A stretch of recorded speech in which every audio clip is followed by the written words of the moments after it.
yung tablet? Yes po. Sige po, yung tablet po, yan po yung nagiging cashier namin. Parang nandun po yung lahat ng menu namin sa Hungry Bar. So, maliban po sa tablet, meron pa po bang iba? Food Panda. Yung sa Food Panda po na po. Ayaw ako. Yan lang naman po yung technology. Based from that po, pwede niyo po ba i-elaborate yung contribution ng each technology sa business nindo? Pwede, for example po, sa Food Panda, sa ano po yung help ninda for promotion sa business and yung convenience na natataon ng tablet. Pwede niyo po bang? Sa Food Panda po, nagiging kasi po, yung sa Food Panda po, mag-online siya. So, yung mga hindi po nakakapunta dito na mag-dine-in or take-out lang, nagpapadeliver na lang po sila sa Food Panda. Yung sa tablet naman po, yun po yung nagiging tools namin para mag-take ng order po from customer.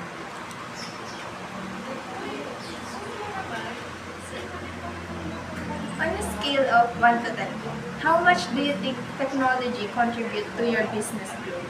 10. 10 po. Opo. Why po? Sa kanila po kasi nakasalala yung yung orders po namin dito sa Paano nyo po Opo, i-order? kasi pag wala po yung tablet, wala po kami receipt na mabibigay sa customer. Kasi direct na po yun doon. Pag mag-take ng order kami from customer sa tablet, tsaka diretso na po siya mag-bill receipt.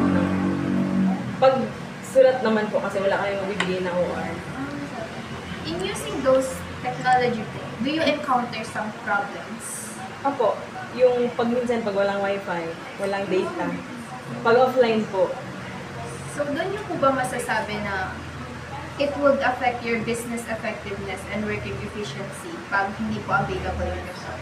opo, pero minsan nagagawa naman po ng paraan. Pinakausap namin yung customer kung okay lang na walang OR, kung okay lang din po sa kanila yung iba. Sa tingin nyo po, meron po bang features or improvement na would you like to see sa technology para magamit nyo po sa business? Ano pong pwede maging Features. example na gano'n na sa pictures? For example po, technologies na mas ma-promote pa sa end of, for example, ma-add ka mo, yung may karaoke po ba kayo? Pwede din po yan. Or yung parang ma-promote pa yung business nyo, mas maglago yun. If may naiisip po ka mo, pwede pang ma-add. Ano po yan? Ha? Sa tingin po namin sa ngayon, parang mas okay naman po yung business namin. Kasi po, nag-grow naman po siya na para sa amin. Kahit hindi na po kailangan ng upgrade ng features ng technology. Parang po sa amin yung ngayon, na current na situation po namin. If that's why po, then would you recommend the tools and technologies you use to the other entrepreneur po? Opo, para mas madali po, less hassle po pag mag-take. Para sa amin pag mag-take ng order. Pero sa tingin ko po, lahat naman yung halos ng cafe or bar dito na may tablet po talaga silang gamit. Para sa convenience. Opo.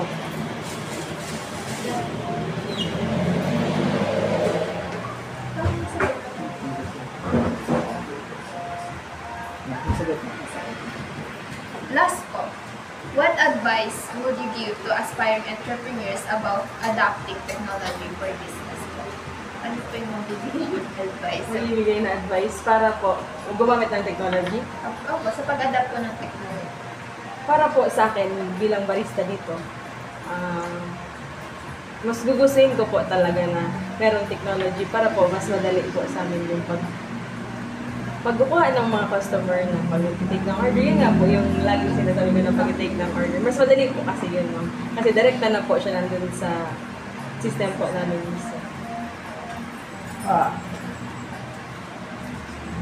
With all that question po, I feel, we think na nasagot niyo naman po lahat. Yes po. Kaya, yun lang naman po yung lahat. Pero, meron pa po ba kamong gustong i-share? Tungkol po sa sa Buhay. Tungkol po sa convenience na nabi.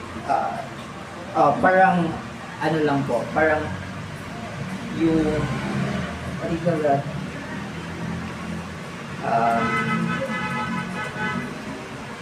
Ano, sige, isipin mo.